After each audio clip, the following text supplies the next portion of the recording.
Hi everybody, welcome to The Art of Adjustment. This is an extended course that will break down how to do asana adjustments. My name is Paige Elizabeth. I am a 19-year yoga practitioner, instructor. My love is Ashtanga yoga, and in the Ashtanga tradition we do a lot of adjustments. I also have a license in massage therapy, so I have a lot of experience with hands-on. And today, my team and I are going to break down adjustments for you. We're going to cover all different angles of that process, from verbal cueing to therapeutic touch, to how to know when to give the adjustment, not just how to give the adjustment, but all kinds of facets that you can imagine, so that way, whether you're a teacher or a home practitioner looking for help, you can get what you need in your own practice and share this with those who either you want to help or you want to help you.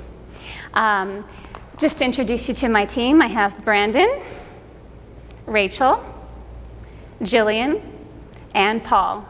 And they're going to be joining me through, and all of us through this course. So I hope that you enjoy it. There are no real prerequisites to this course, except that I guess your own confidence level is high enough to where you are willing, able, and ready to apply what the course has to offer. So I hope you enjoy it. So the first thing that I'm actually going to break down for this adjustments course is actually just verbal cueing. Most people don't think of verbal cues as a way to adjust a student, but there are times when either A, you're not comfortable enough, touching the student, you haven't formed that relationship yet, or B, you're on one side of the room and a student's on the other side of the room. So it's important to still get that message across to the student from a distance, even if you can't access them in that moment physically. So verbal cues can include anything from, move your hips to change your gaze, and they're very effective ways to actually use less energy but still get your point across.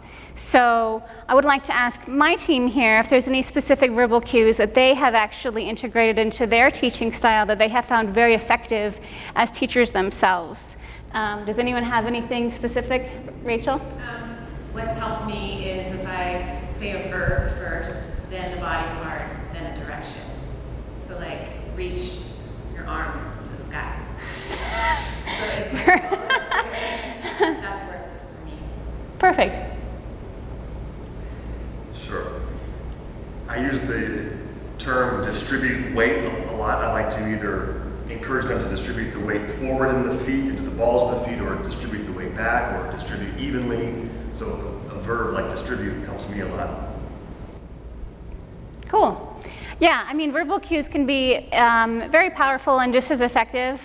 Depending on where you're from, there are certain key terms that you kind of want to avoid, right? Just for the sake of litigation, you don't want to call out body parts improperly, right? We want to make sure we're respectful of the anatomy that we're referring to, right? Using words like heart instead of breasts or hips instead of buttocks.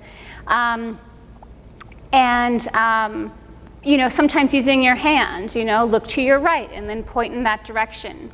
So I'm not going to overkill this segment on verbal cues, but I do want to highlight that, terminology is a big part of it. And to experiment with your verbal cues, because what one student's going to respond to might not make sense to another student. So, for example, I know I've gone through multiple cues for the same thing. Like when it comes to the chest area, lift your heart, push your sternum to the ceiling, different things. If you're not getting it from one verbal cue, you still don't have to necessarily go over and touch them and move them. You can just find other tools in your box verbally to give them what they need. Because again, people are going to respond differently to different verbal cues. So get comfortable practicing. You can make a list of different things that are applicable to your teaching style that you can then have ready to go when you are teaching to call out when the moment is right. And then again, you're not utilizing as much of your own physical energy. Because while adjustments can be really invasive and really fun, you know, if you're working hours in a day and you're doing a lot of adjustments, that's a lot of wear and tear on your body. So we want to be respectful of our own energetic space and use our words as much as we can before we get in there with our hands. So now we're going to piggyback on verbal cueing, and we're going to talk about communication. Obviously, the first thing that you would do if you are going to move into someone's space is try to gauge whether or not it's a good idea. A lot of people are going to give off body language that they don't want you near them. Some people are going to be a lot more approachable, and then they're going to be the students that you work with regularly that you know are okay. However, I do recommend that anytime you give an adjustment, you always ask permission, never make an assumption, because oftentimes students might be having an off day, and we don't know that until we get into their space and we go to make an adjustment. So communication is crucial, and it also helps to develop that rapport between you and the students so that you have a trust between you guys. Otherwise, they might never come back if they felt like their space was invaded. And we want to grow the community, not contract it. So Paul and Jillian are going to demonstrate some of the things that maybe you wouldn't do, like moving right into their space without permission, right, with someone that you don't know at all, okay? A couple of questions that I think are key, especially with someone that you don't know, are, hi, what is your name? Do you have any injuries? And would you like an adjustment, okay? If you don't have those three, you're taking a big risk, okay? So Paul's going to demonstrate, Jillian's going to go into triangle pose or trikonasana, right? She's minding her own business, and now Paul is going to provide an example of what not to do. Yeah, there was like no basis for, you know, like whether or not she was ready. He didn't make contact with her, he didn't communicate anything, you know, and especially in the yoga community where we're dealing with different genders, it can be inappropriate to just come into someone's space from that perspective too. So, you know, if you're a man on a woman or a woman on a man, you want to make sure that you're extra careful moving into their space and you have that permission so that no mixed signals are ever given. We want to be respectful at all times. Okay, so Rachel is going to demonstrate on Brandon. Brandon's going to go into triangle, and Rachel's going to demonstrate, you know, the observation of his space, making contact appropriately, and asking specific questions.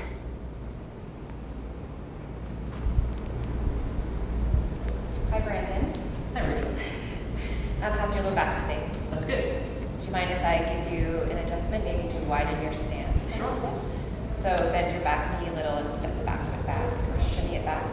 And I'm just going to lean against you and invite pulling back across your chest. And we're leaning back. Pull this right hip back more.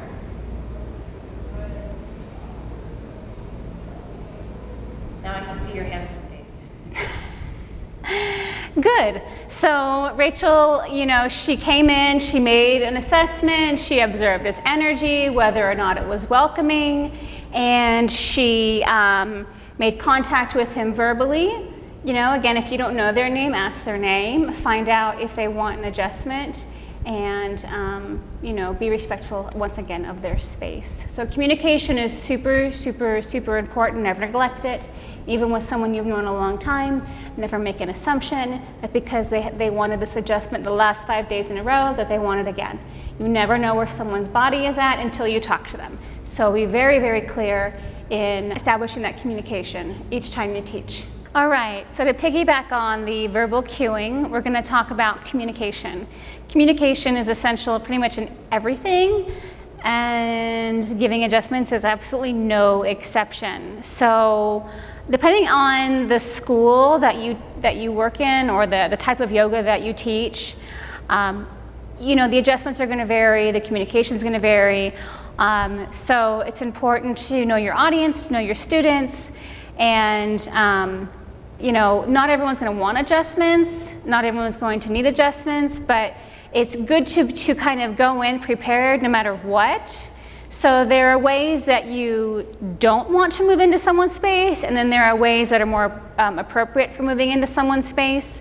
For example, I think one of the best things you could do is to observe your student first and find out if their body language is open. If their body language is not open, then you're not going to want to invade their space, okay?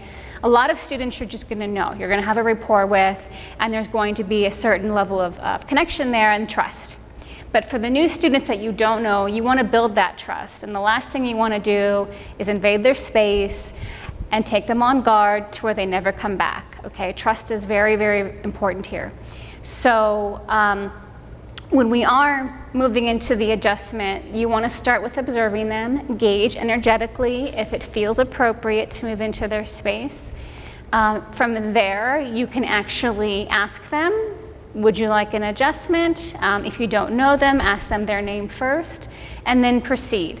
Okay, some teachers like to preface the entire class with, if you want an adjustment from me today, raise your hand. If you don't want an adjustment from me today, raise your hand. You can do that before you begin or during. So that's totally your call, but the point I'm trying to make right now is that communication is essential, okay? And not just like the physical communication or the verbal communication, but how you observe is important too. Don't be a voyeur, don't be staring at your students, you know what I mean? Just gauge energetically. Do they seem open and receptive? If they do, I'm gonna ask them if I may get closer and make an adjustment. But how you look at a student can also be an invasion if they feel like they're being watched too much. So be respectful, check in, but don't stare. Paul's going to demonstrate on Jillian some of the do nots of adjusting, and the lack of communication that can go in from an observation point of view as well as lack of communication. So go ahead and show.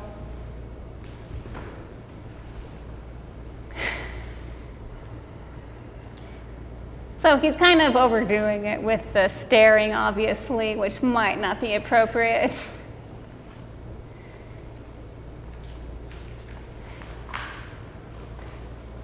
And he's being a little aggressive in trying to get in her space without permission. So, a little satirical in his approach, but we appreciate the example. Now Rachel is going to show us what it looks like to be respectful moving into someone's space, checking in energetically, and then asking questions. And she's going to assist Brandon here. Hi, Brandon. If I give you just a little adjustment for today. Sure. Do you have any injuries? Your back okay? My back's okay. I'm going to have you stand up for a moment and take your stance just a little bit wider, and then I'm going to go back down.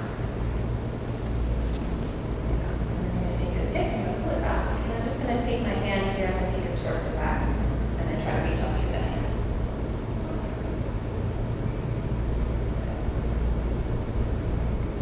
Perfect. So Rachel not only, had good verbal cueing, right? So she incorporated that before she went in with her hands. She asked if Brandon had any injuries before putting her hands on his body, right? Being respectful, and then just asking if he was willing to receive an adjustment, which is also very important.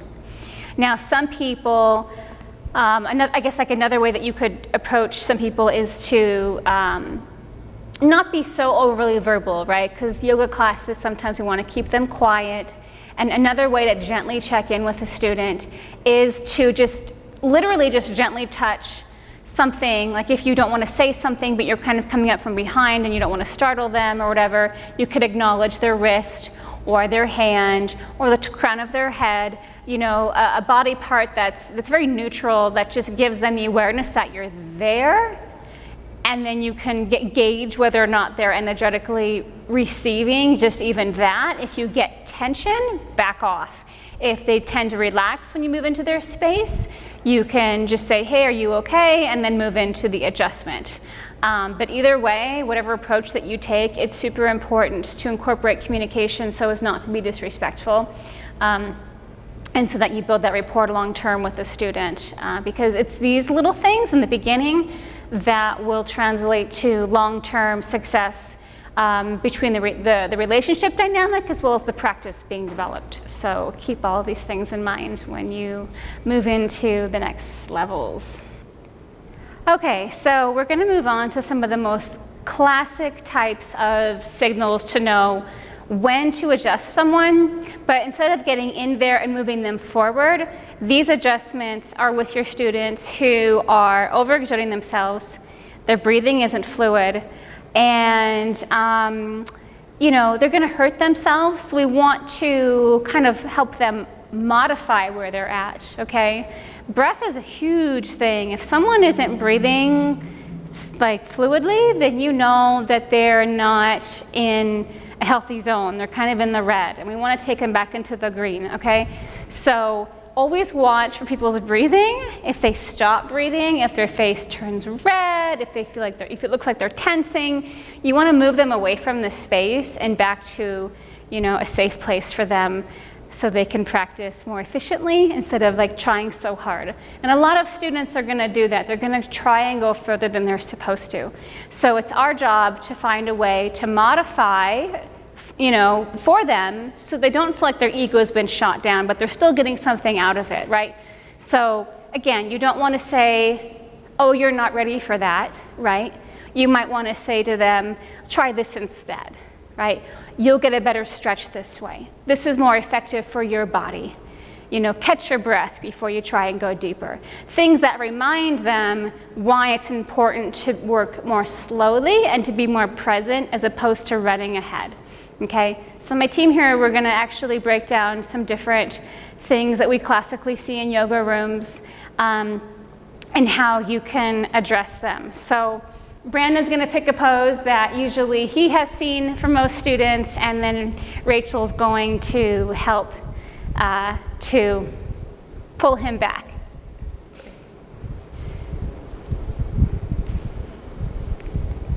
So, Brandon, I'm going to have you stand up for a moment, release the leg, hold on to the knee. And then I'm just going to stand right here, and then like your standing leg really straight, lift your chest. And then if you'd like to go ahead and grab the big toe, but just don't straighten it and keep your standing leg straight. And then keep the knee bent, and then keep the chest lifted as you start to straighten the leg, even if it doesn't get to straight. Awesome. And I'm just holding him here. Remind him to breathe. And breathe. Relax your eyes. Nice. And then he has a nice long low back. Right, so he's not overexerting himself anymore, trying to get to the full end of the pose. He's been moved back, he can breathe, he's more focused, right? He's not overexerting himself, okay? So now they're gonna switch. Rachel's gonna do a pose that she classically sees where people go too far, and Brandon is going to just rein her in a little bit.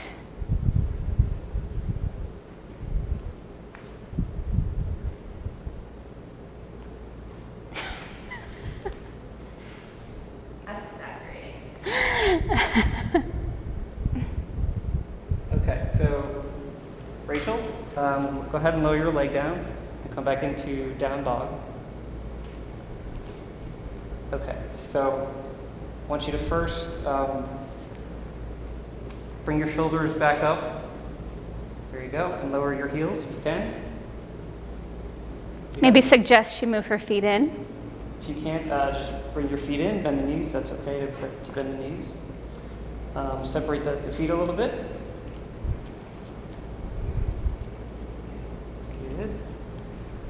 Go ahead and pressure through the hand. So, how's your breathing? Is your breathing nice and deep?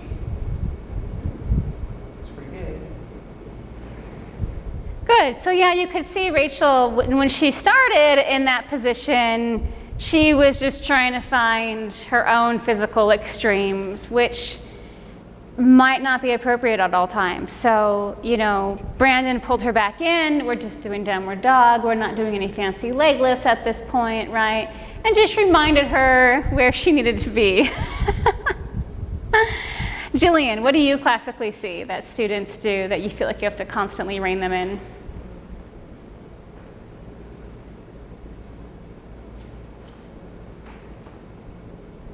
Yeah, that's a really not so healthy looking king dancer, is it?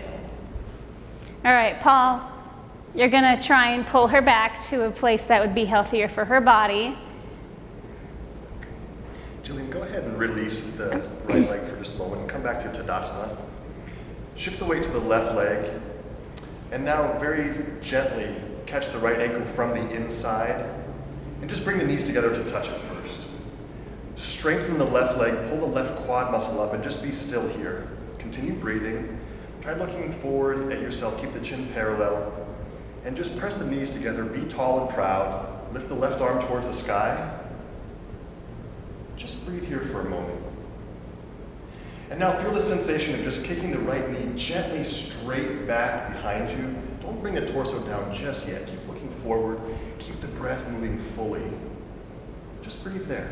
Just breathe there. And excellent pose. Good. Yeah, a lot of times students, they'll get into these really crazy positions and they can't breathe and they can't hold and their face turns red and they're not getting anything out of it. They're just trying to go for something, right? And we want to bring them back to the yoga, the moment, the breath, okay? All right, Paul, what do you usually see in yoga rooms?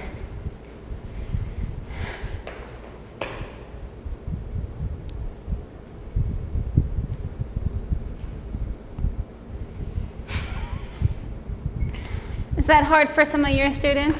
Yes. Okay.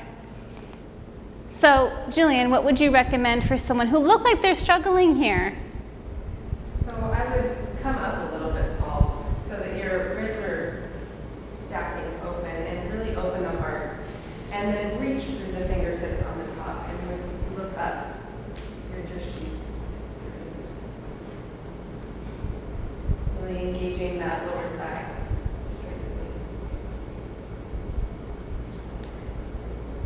Good. So stay there, Paul.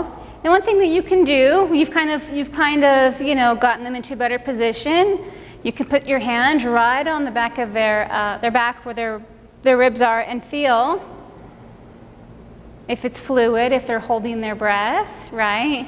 Smiling works to soften and take them out of the intensity of the moment, right? It helps to break up that fixation they usually have in their mind at that time, right? So it's important to always double check, like listen for the breath before you walk away to make sure that everything is in sync before you finish with them.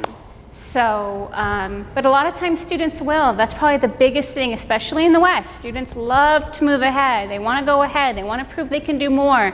And it's our job as the teachers to show them that less oftentimes is more, and that if their foundation is solid, and if they step back a few steps, that they'll actually end up going further down the road more efficiently. So it's important to keep all of those subtle cues in mind. Plus, you don't want anyone passing out in your class. You want to make sure that people are healthy until the end. So Brandon here has agreed to volunteer. I think I'm going to actually have one of the girls do this, though, so they can get some practice, okay? I want to show exactly one of the most uncomfortable positions, okay, that people get into and their breath stops or it speeds up. So we're going to do back bends just for the purpose of really showing what happens to the breath and how it stops, especially if you're tight in the back, okay? So Brandon's going to be doing the back bend, and who would like to actually practice it? Okay, Brandon, I need you to actually spread your knees a little bit. Julian is going to sit down behind you.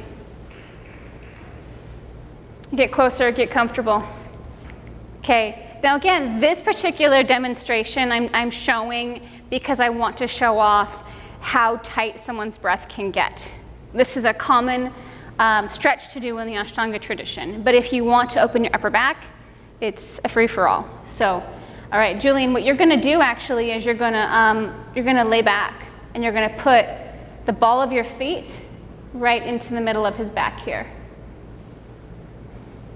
And you're going to treat his thoracic spine here like a gas pedal, essentially.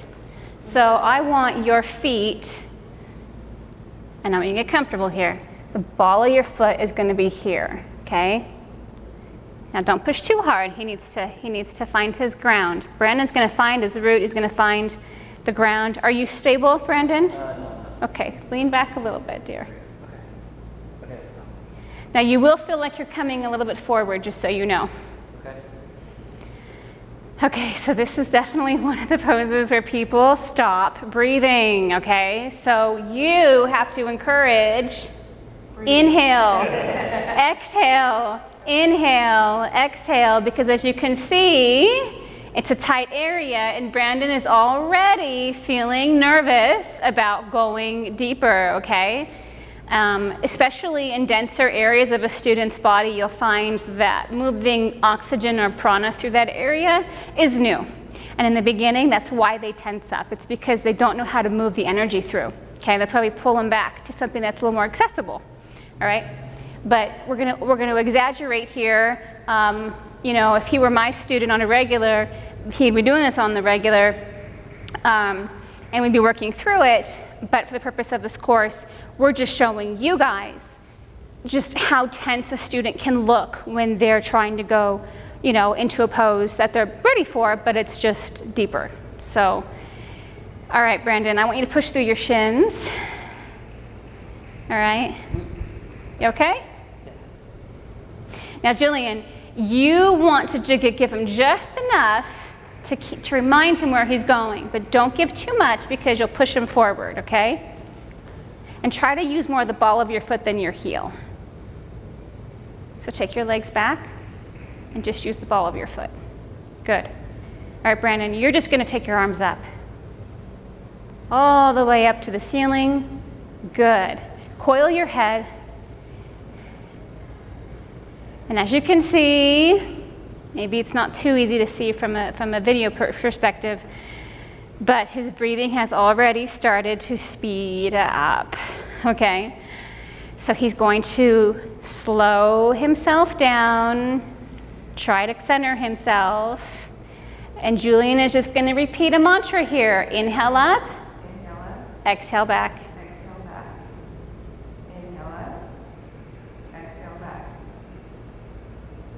Inhale up, exhale back. Now he's connecting to the breath as she says it. He's present again, he's not moving ahead, and he's not stopping his breath. Keep going a little bit. Inhale up, exhale back. Inhale up, exhale back. Good. Perfect. Now, Brandon, take your hands to your heart, push through your legs, and come out. Good. Good. So, Brandon, how did that feel for you? That was new. I've never been that far back in the backpack. Your breath, how was it on the breath? The breath was really tight. I mean, just looking up before I even got my arms up, it was really tight. But just listening to Jillian and got back into it, got grounded, regrounded through my shins and focused on the breath. And I just listened to her cues and calm down. Cool. Yeah. Yeah, so it's super important, you know, when you see a student who is, again, moving too far ahead, overexerting themselves, or they've stopped breathing, right? They're just like shooting in the dark. They inhale and they don't even exhale, right? We want to make sure they stay fluid in that breath. And so, you know, that's when you want to come over and, you know, a lot of students, for example, if they were to do that in flow class, they would just go all the way back. They would negate their breath. They'd try to go all the way back. They're going to set themselves up for injury, right? But in this particular situation, Julian just prepped him for what he was ready for, took him no further than he needed to go, and, you know, reminded him to use his breath the whole way. So there was a combination of things that went on here, but most importantly, we want to keep them in the moment, on the breath, not overexerting themselves, not injuring themselves, okay? Thanks, guys. So there's a lot of things to look for when you are going to give an adjustment, and then there's a lot of ways to convey the message on how to get that message across. So the first thing I'm going to talk about in this piece is whether or not you need to be assertive or gentle in your communication style, because some people are either going to be incredibly resistant or incredibly dense, one or the other, but you want to always be safe in your room, okay? You want to keep yourself safe, you want to keep your students safe, and sometimes they're not always going to participate, right? So I'm going to demonstrate a more assertive approach and then a more gentle approach, okay? So my class right now is in Warrior 1. Neither one of them actually have their heel on the floor. So we've kind of run into a safety issue because they're not rooted, and they need to be rooted, okay? So I'm going to try and pull Paul into a more safe foundation, right, a better root for his Warrior 1, and give him what he needs, okay? So I'd come over, you know, Paul knows me, he comes to my class a lot, he's a little difficult. Hey Paul, I need you to actually put your heel down on the floor. No, we're not doing crescent pose. I need you to put your heel down on the floor. Go ahead and come out for me for just a second, Paul. Okay, now from here, let's turn that foot out. Let's try that. Yeah, okay, good. Now bend into that knee. Good. Now only go as far as you can without lifting. So you might need to come further out, Paul. Good. I know you want to go further, but we'll save that for another day. Try to keep rooted for me. Good. And breathe. Okay? So I was a little bit more assertive in my approach with him, you know, but he's kind of got a tunnel vision for his practice and he doesn't want to take in information. You're going to have students like that, okay? And you have to get in there in an appropriate way to make sure they get that message so they're safe, okay? Brandon is a new student, and so I don't know him as well, and I want to make sure that I don't offend him, you know, like we went over before. So I probably don't need to be as assertive with him. He's probably going to be more receptive as a newbie, right? Hey, can you just turn that back foot down? I want to make sure you're safe here. Yeah, in fact, go ahead and turn your foot out just a little bit more. Good. Now you're firmly planted and you can go a little bit deeper. Perfect, right? The cueing was a much softer cueing because I don't want to offend him. And again, he's a newer student, so he's less likely to be challenging. The ones you've had longer tend to get comfortable and tend to want to have their own class in your class. Okay, you're going to find that a lot. But, you know, if you don't set the tone for your room, then it becomes a free-for-all, and obviously we want to make sure that the room's cohesive. So now we're going to move on to what I call the 80-20 rule, okay? The 80-20 rule is where you as the teacher do 20%, and as the student, they're doing 80%, okay? So if there's a goal with that pose, like to catch your wrist, or to get your head on the ground, or to touch your toes, right? Whatever that goal might be, your job is to only do 20% of the work, okay? And for a lot of us, that's gonna vary, because a big guy, 20% to him might not be anything, but if I did the same action, it would be like 80% to me, okay? So keep that in mind, but as the student, we want, for the student's purpose, I should say, we want to make sure that they're getting the work, they're finding the work, okay? So we're going to play around with Marichyasana C here. Paul's going to demonstrate this one. And I'm going to show you what it looks like if I do more than 20% and what it looks like if I just do 20% and he goes to his max and does 80, okay? Because as the teacher, again, adjustments are super, super, super fun, but you can wear yourself out by overdoing it, okay? And later in this course, I'm going to talk about safety as the adjuster, okay? And what to receive as the adjustee, what that looks like, and how to teach your students to receive adjustments properly.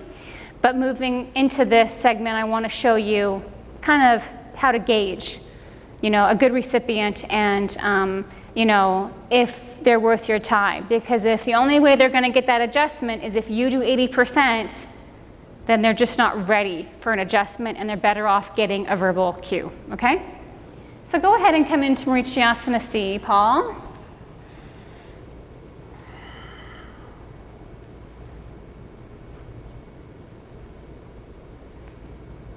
Good. So, ultimately we want to get him to bind. Now, I love adjustments. I've been doing that a long time. I could get pretty invasive with an adjustment and pretty intense, and it really wouldn't do a whole lot to me. But if I did that over and over and over again through the course of a day, then it would wear on me, right? So if I were to really just take Paul to his max, it would probably look something like this, right? I'm going to come from a standing position because he's a guy. All right, Paul, I need you to actually just turn to your right.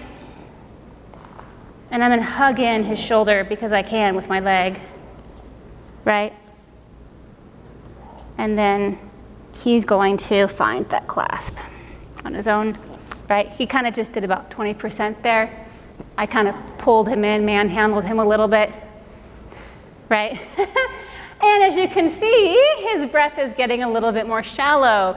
So we know that he's not quite ready on his own to do the pose, right? Like, I really used my legs to squeeze him into that, okay? Not super bad for me. But again, if I did 10, 20, 30 of those in a day, it would change everything. So now we're gonna do 20% on my end, and we're going to let Paul do the rest of the work. And we're just gonna go to his limit. We're just gonna take him to his max, okay? You gonna do the other side? Go ahead and actually turn around this way and then do the other side. Yeah.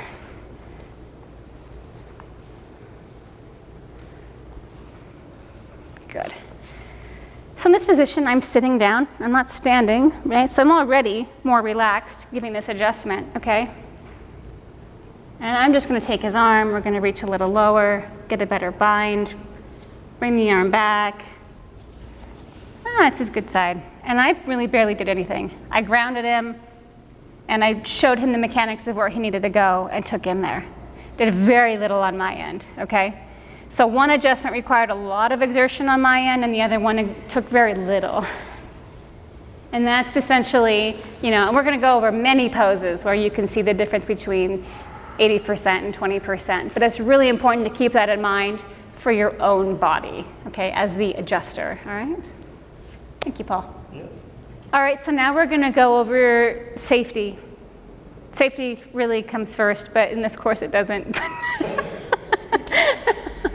No, that's a small joke. But anyway, safety is super important in the adjustments. You want to be safe in giving them, and you also want to teach your students how to be good receivers, okay? A note on the receiving side, if someone is tense, they're not going to be able to take in a lot, right? It's kind of like an energetic wall. They're resisting you. And so they just won't be able to receive. So your job is to get them to soften, right? So we'll go over a couple of ways that you can do that. But first, we're actually going to go over, safety as the adjuster, okay? So one thing I learned in massage school a long time ago is that you can do 8 hours of massage if you work from your feet up. Adjusting is no different. We're going to work from our feet up. We're going to use the energy from the earth and be conscious about how we bend our bodies and how we pull weight, as opposed to taking weight or bending improperly, okay? So when you're going to give an adjustment, it's really important that you kind of work with their body. You want to mold to their body.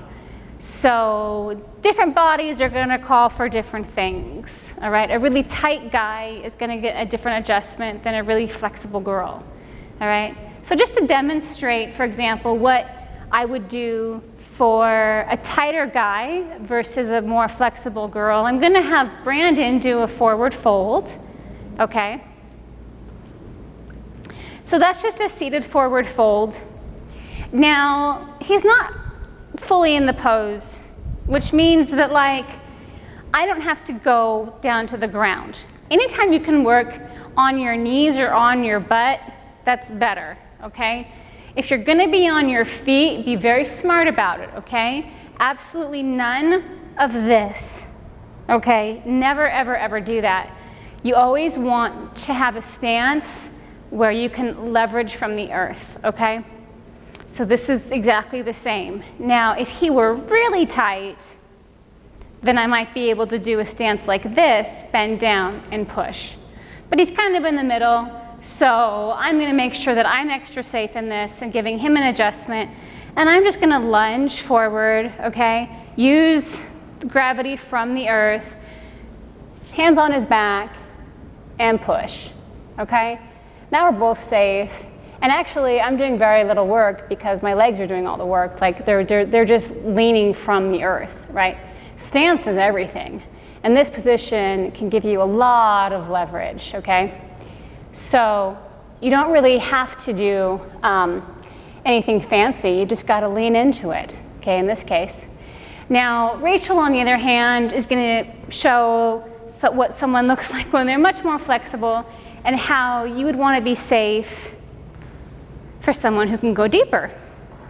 Now, I really have to lunge down if I do that like I did with Brandon, right? Like, it's possible, but I might be quick, lazy, and compromising in that process. So what I'm going to do with Rachel is I'm going to actually bend down, okay? So now I'm going to use the weight of my shins and do the exact same thing, and I'm just going to lean into it, okay?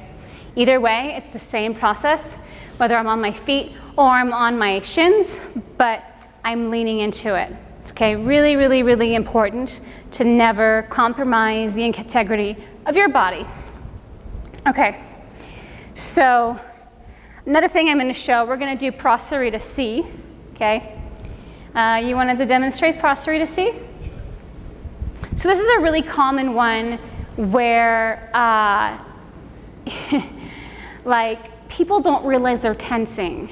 And there's a lot of things that you can do for the recipient now because we want to keep them safe and we want to teach them how to receive the adjustment, okay?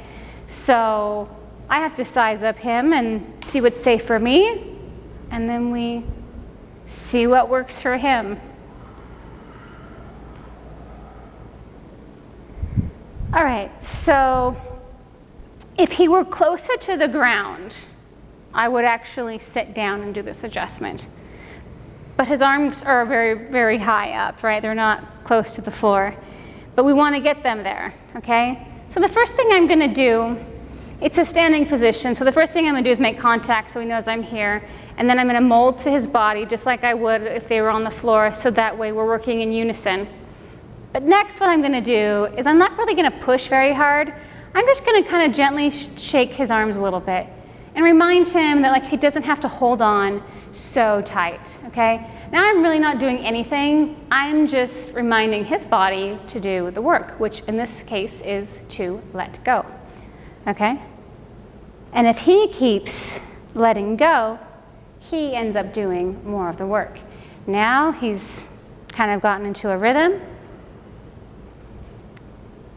and we can take him a little bit further.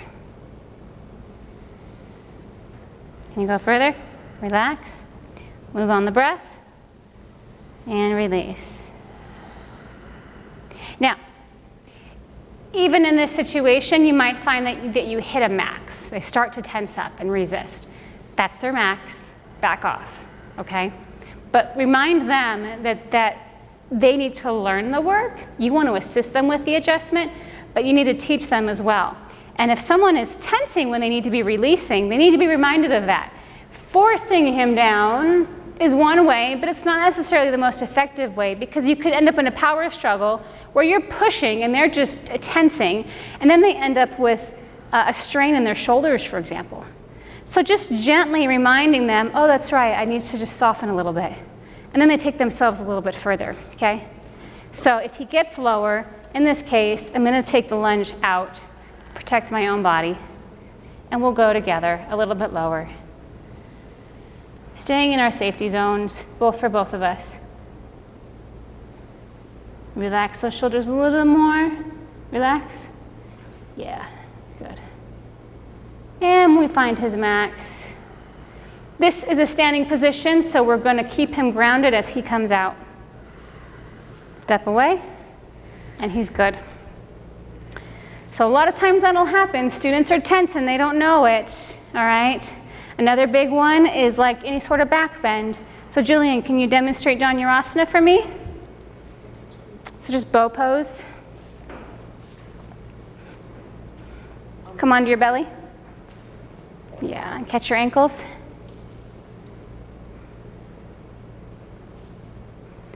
All right, so in this position, it's tough, right? We're trying to get those legs up, but how do we do that without tensing everything, right? But really, it's a back bend, it's a heart opener, so we want to soften into that heart area, right? So a couple of things that you can do is you can just remind them, right? Like bend from here, right? Remind them this is where the bend is, okay? One of the things I like to do actually with this pose is I come down and I just put my feet into their shoulders, right? Just lift them up and remind them. And now I actually tell them, relax into my feet. Now they know to let go in the shoulder area where they need to soften anyway, okay? Now she's holding it on her own. Good. She kind of found the work on her own there. But students will resist you a lot. And so it's your job to keep them safe as well as yourself and to remind them when it's time to soften and let go how to do that so that way there's no resistance or friction being created and hence a power struggle and then an injury potentially. We don't want to injure anybody. If you take someone into a pose without getting them to do the work first and move with you, you'll set yourself up for an injury, especially with the deeper adjustments. Some of the more subtle ones, not so much. With the deeper ones, we want to be very careful. So keep that in mind. Do you guys have any specific poses that you want to practice in regards to how to find softness for the student or safety as the adjuster here? A bind? A bind? Yeah. Which one would you like to do? Doesn't matter. You tell me. I guess, what have we done? Or even like a standing bind, like in warrior. Can it be standing? Yeah. Like releasing here. How to release here? Yeah, when they're holding tension and like can't loosen the bottom shoulder. In this particular case, I'd have them come out just because it's hard to find openness from a standing position. It's a much more advanced cueing. They would need to be ready for that part. I would just pull them out. Okay. But if there's something where you want to keep yourself safe and teach them how to find more softness, that we come. Gomukhasana? Like that just seems really hard for so many people. Yeah, we can certainly demonstrate that. Do you want to sit here, Rachel, for me? And then just turn your back here. Gomukhasana is a good one. The shoulders people tend to tighten up the shoulders a lot and they don't realize when they need to open them. But Gomukhasana, it's a shoulder opener and yet people tend to work against it. So pick a side, right arm up, left arm up, whatever you want. Right, and try to find the pose.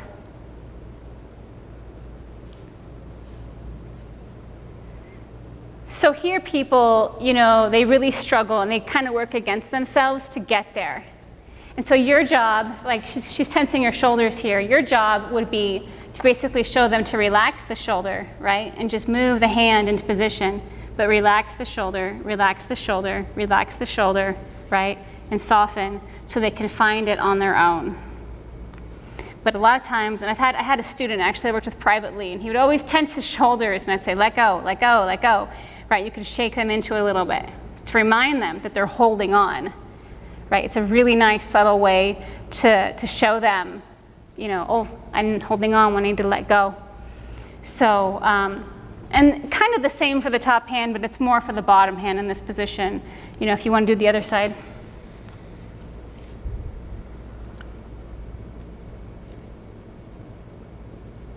So this is easier for her to get into. But if she wants to go deeper, right, you don't want to strain to get there, right? You want to release to find it. So we're going to move, right? This is the rotation here, right? Not here, it's here. So we're going to move in that direction and remind her to soften. Let go. Let go. In fact, letting go is a good cue for softening. But let go. And then they go deeper, right? One of the nice things about adjustments is that you can help take the student where they want to go without them having to strain to get there. Because a lot of times yoga poses, they ask us to hold on and let go simultaneously. And it's like, well, how do I get there and soften at the same time?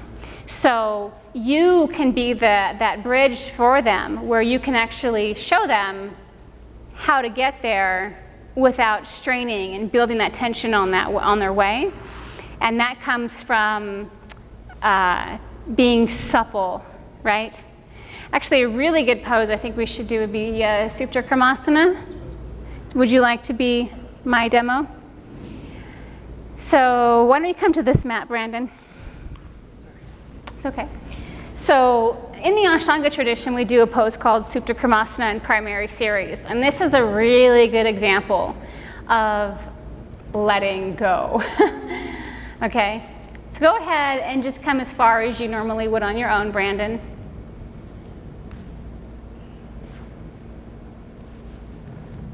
Ultimately, the feet are going to clasp and the hands are going to clasp, okay?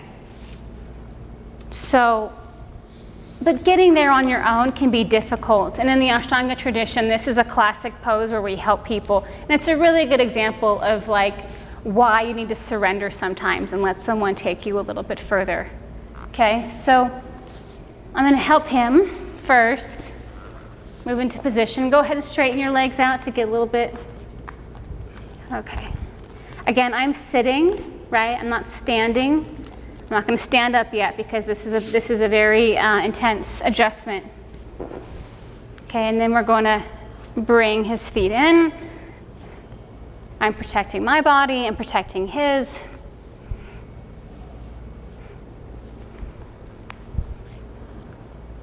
Okay. Now we're going to get a little bit more into it.